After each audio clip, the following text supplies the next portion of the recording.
Salut à tous, bienvenue à un moment de détente. Aujourd'hui, je vous parle d'un calibre qui est sorti il y a pas très longtemps en fait, qui a été commercialisé par Winchester en 2019 et j'ai nommé la 350 Legend.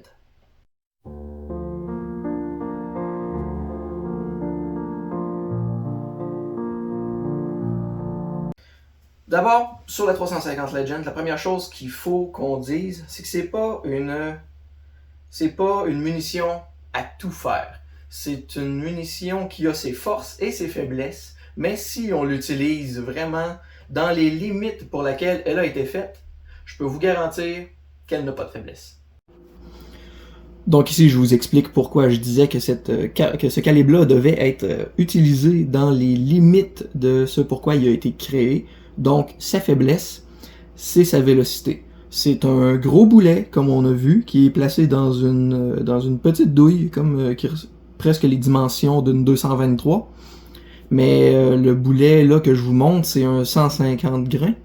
Et 150 grains, ce n'est pas les boulets les plus lourds qu'on peut trouver. On peut retrouver ce boulet-là dans le 180 grains. Donc, on parle d'une vélocité à la sortie du canon, annoncée selon le fabricant, de 2325 pieds secondes. Et sur un ajustement à 150 verges, on voit que rendu à 200 verges, on est à 4.5 pouces de drop. Et à 250, on tombe à 12.1 pouces de drop. Donc c'est la raison pour laquelle ce boulet-là a été conçu, c'est pour chasser principalement dans les États américains où seulement ce type de cartouche-là est utilisé, c'est-à-dire les straight wall cartridge. Et les dimensions doivent être respectées pour que ce soit légal de chasser dans ces États américains-là. Et c'est pourquoi que cette cartouche-là existe. On n'est pas aux États-Unis, on n'a pas besoin de se servir de ça, on n'est pas limité, mais je vais vous montrer quand même et vous expliquer pourquoi je pense que ce calibre-là gagne à être connu. Ici, ce que vous pouvez facilement voir, c'est la comparaison de grosseur de la douille avec la 223, la 350 Legend, et ici la 243. Donc on voit que la 350 Legend est à peine plus large que la 223.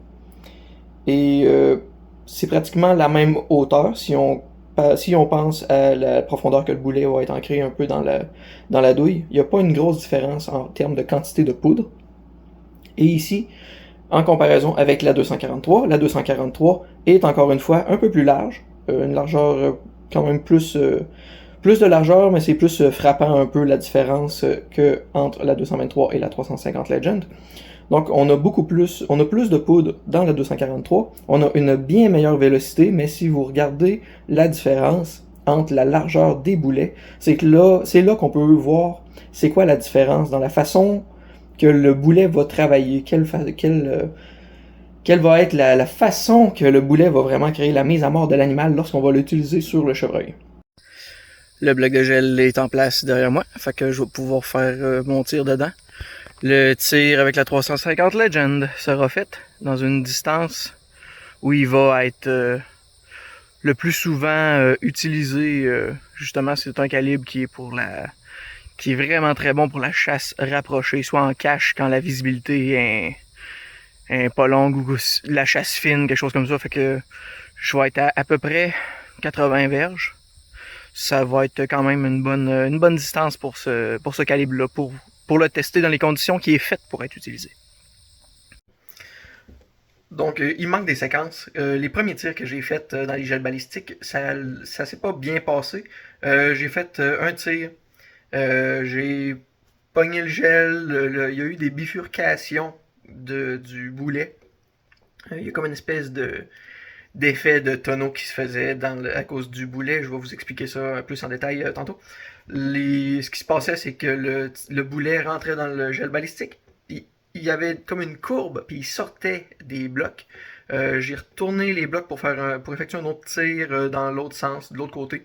Et même résultat, encore le boulet n'a pas été capté. Alors, un petit peu plus tard, après ça, une autre journée, j'ai eu de l'aide d'un de mes amis, Jason Odette de Country Hunter. On a fait une petite collaboration ensemble. Et tout de suite après, on a eu le temps ensemble de réeffectuer des tests pour le gel balistique qui m'a aidé à placer mes choses. On a réussi à avoir un tir qu'on a capté dans le gel balistique. Je vous montre ça. Bon, je suis revenu sur le terrain. J'ai fait pour la 350 Legend. Dans le gel balistique, c'est compliqué de réussir à attraper le boulet. J'ai fait déjà des tests. Je vais sûrement montrer les séquences dans mes montages. Le problème, c'est que l'impact du boulet dans le gel balistique, où est-ce que ça se fait? On voit le dégât, on voit la traînée, puis le boulet a tout le temps une tendance à bifurquer. Il doit avoir un effet, comme un effet de tonneau que le boulet fait quand il pénètre. Parce que la forme du boulet, c'est un calibre 354, puis 150 grains. Donc ça fait que le boulet il est presque aussi long qu'il est large. Fait que il fesse, puis après ça, il spin. Puis là, il va dans des directions, dans des drôles de directions. Puis j'ai pas réussi à garder le boulet. Puis c'est vraiment ça que je veux réussir à faire. Fait que je refais un test. Je vais mettre cette fois-ci à 100 verges en me disant que peut-être que un petit peu moins de vélocité. Je fais des tests. Là, en ce moment, je suis en train de faire des tests de tests. C'est-à-dire que je fais des tests sur de quelle façon est-ce que je vais pouvoir réussir à attraper le boulet, mais en gardant le boulet dans une situation où est-ce que ce calibre-là peut être utilisé. C'est un calibre qui est pas fait pour chasser de loin, c'est fait pour de proche. Puis à 100 verges, il est encore en masse efficace. Si vous avez la précision pour, c'est même correct. Ça va souvent être utilisé plus proche que ça, mais je vais facilement pouvoir comparer quand même l'impact. Si on est de plus proche ou de plus loin, j'ai déjà fait des tests qui démontrent un peu la différence que ça fait comme impact sur le boulet. Donc je pense que ça va être viable si je réussis à attraper le boulet. Si j'ai pas de boulet à vous montrer, je fais tout ça pour vous.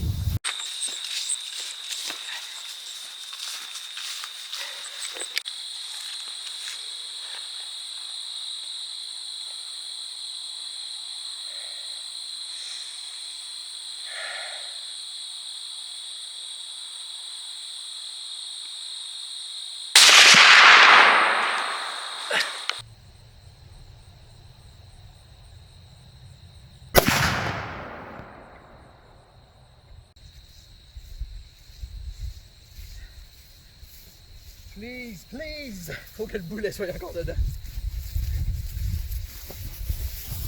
Yeah! On l'a! On l'a eu! Hein?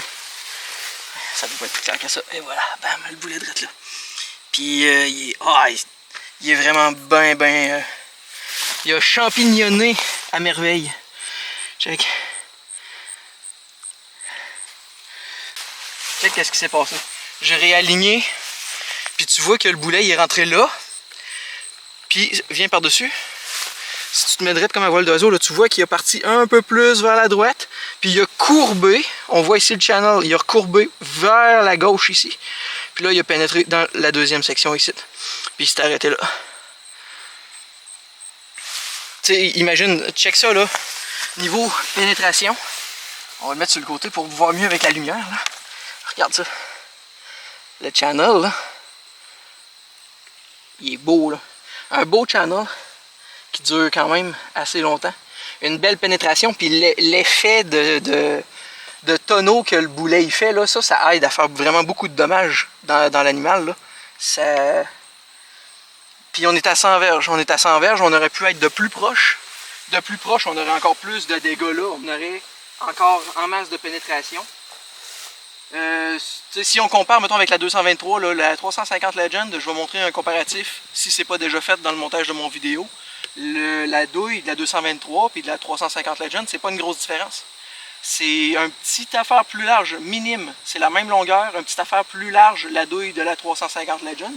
C'est pratiquement la même poudre, mais tu compares un boulet de calibre 22 versus un boulet calibre 35. Fait que, tu sais, vraiment l'impact, on le voit si on compare avec l'autre test que j'avais fait dans le gel balistique avec la 223 à 50 verges et à 260. On a la pénétration que j'ai eue à 260, mais on a plus de dégâts encore que la 223 avait faite à 50 verges. Puis là, on est à 100 verges. Fait qu'imaginez à quel point qu'un petit boulet comme ça qui a un recul minimal, le recul, là, je le répète, on parle d'environ 8 ou 9 livres de recul. C'est moins de recul qu'une 243. 20% moins de recul qu'une 243 pour 20% plus de force d'impact qu'une 243. Puis la 243, il n'y a personne qui va dire que c'est pas un beau calibre pour chasser le chevreuil. C'est un super beau calibre pour chasser le chevreuil. Mais la 350 Legend, si on la limite dans ce pourquoi elle est faite, étant donné que le boulet est gros et qui n'est pas poussé avec beaucoup de poudre, c'est fait pour être vraiment très efficace à courte distance. Puis à courte distance, si on regarde sur internet, c'est possible d'en voir des vidéos, mettons, un chevreuil tiré à telle distance avec une 308, puis dans les mêmes distances, mais avec une 350 Legend. On dirait que la réaction du chevreuil, puis la mortalité, l'effet que ça a sur le chevreuil, il n'y a pas l'air d'avoir une grosse différence. Mais pensez-y, avec la moitié du recul d'une 308, pour quelqu'un qui chasse dans une cache, qui va tirer dans les environs de 50 verges maximum, est-ce que vous avez pensé à quel point que c'est un calibre pour initier un jeune, mettons, à la chasse dans des situations où est-ce que les tirs se font de proche? Ça serait un calibre vraiment parfait. Ça a été fait pour les États américains qui utilisent juste les straight wall cartridge, parce que la douille, il n'y a pas bottleneck, il n'y a pas de rapetissement au bout pour faire le collet du boulet. Je pense que ce calibre-là, il peut être très très très utile. Moi, j'adore l'utiliser pour la chasse au chevreuil. Même si tu es capable de prendre plus de recul, c'est même pas la question, c'est que c'est tellement agréable à utiliser. Puis l'efficacité, je veux dire, elle est là. C'est un calibre qui est quand même magnifique. Donc, je vante beaucoup les mérites de la 350 Legend. Je parle de son côté qui est agréable à tirer. Avec moi, j'ai Jason de Country Hunter qui m'a aidé. Aujourd'hui, on a fait un petit projet ensemble, puis pour finir celui-là, il m'a donné un coup de main. Je vais le faire tirer de la 350 Legend. Il en a jamais tiré, fait que ça va être sa première fois. Je veux avoir son impression. Il va tirer 2 balles, puis je veux son impression sur quel effet ça fait de tirer de ce calibre-là. Niveau recul, puis toute l'équipe. Fait que...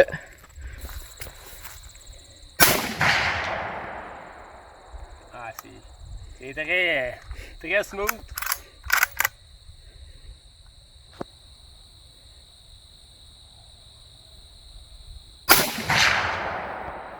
Pratiquement pas de recul. On le voit vraiment dans la vidéo, là, on voit faire le shot, là, puis il n'y a pas de mouvement. Même si tu tirais comme avec quoi, une 308 ou une 6.5 Creedmoor, quelque chose que du monde dise que c'est une carabine qui a pas beaucoup de que beaucoup de monde disent, ou plutôt pensent qu'il n'y a pas beaucoup de force, parce qu'il n'y a pas de recul.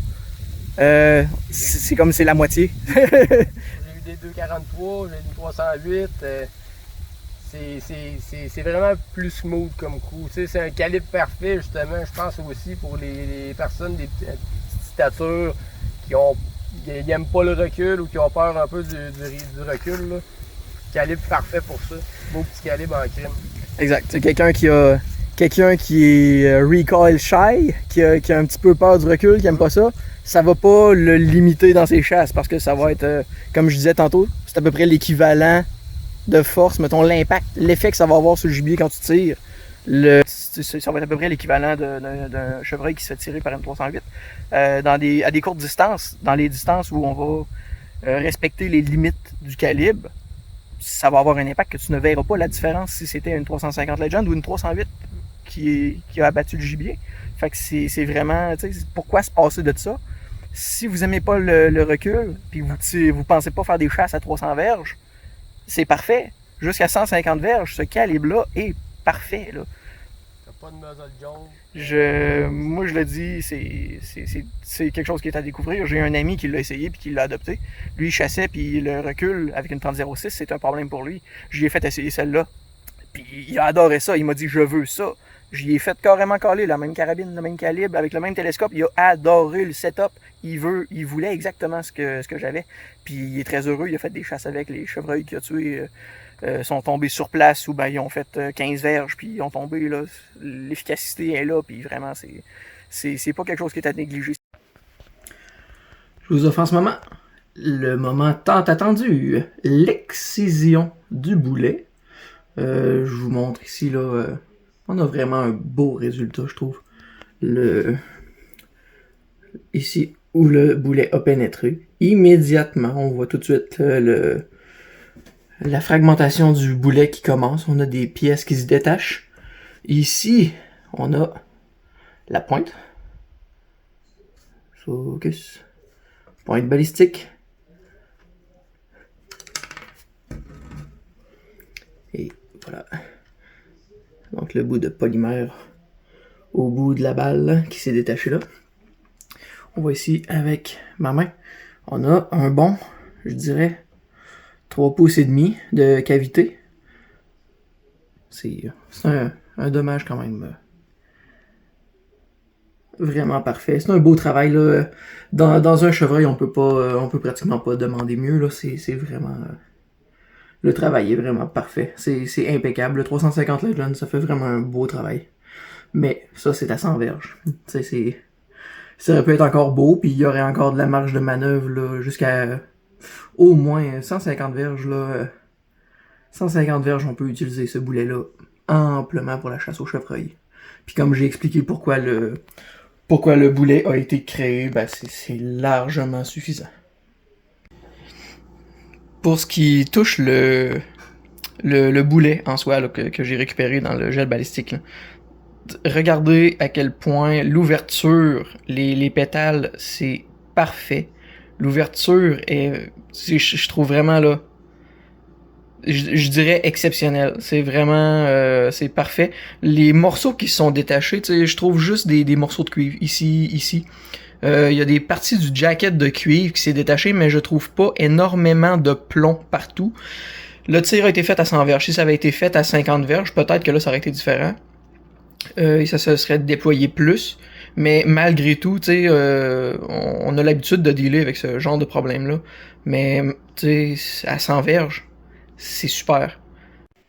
Le mot de la fin pour cette capsule sur la 350 Legend, je dirais que tout ce qu'on peut dire après les tests que j'ai faits, les données que j'ai montrées sur la vitesse, la drop du boulet, c'est oui, il y a des défauts dans le sens de sa limitation sur la distance, mais comme je vous ai expliqué, jusqu'à 150 verges, le calibre, il n'y a aucun problème, à utiliser sur un chevreuil. Puis pensez à quel point qu'au Québec, je suis convaincu que 150 verges, c'est largement au-dessus de la moyenne que les chevreuils sont abattus habituellement. Alors, est-ce qu'il y a vraiment un défaut? Moi, je pense pas. Je pense qu'il y a juste des qualités. La performance est là. Et sa grande qualité, c'est le faible recul, la performance qu'il donne malgré le faible recul. On n'a pas besoin de faire de compromis. Si vous avez une 308, je vous dis pas débarrassez-vous de votre 308, achetez-vous une 350 Legend, mais vous avez un enfant que vous allez initier à la chasse, puis vous voulez pas qu'il ait peur du recul au début, ce calibre-là est parfait. Votre blonde, vous voulez l'amener chasser, elle aime pas le recul de vos armes, allez-y avec ça. Ça fait peur à personne, un calibre comme ça qui a un 8 livres environ de recul. Alors, si on garde en tête les limitations, moi je pense que ce calibre-là, c'est un calibre qui a juste des qualités. Il n'y a aucun défaut.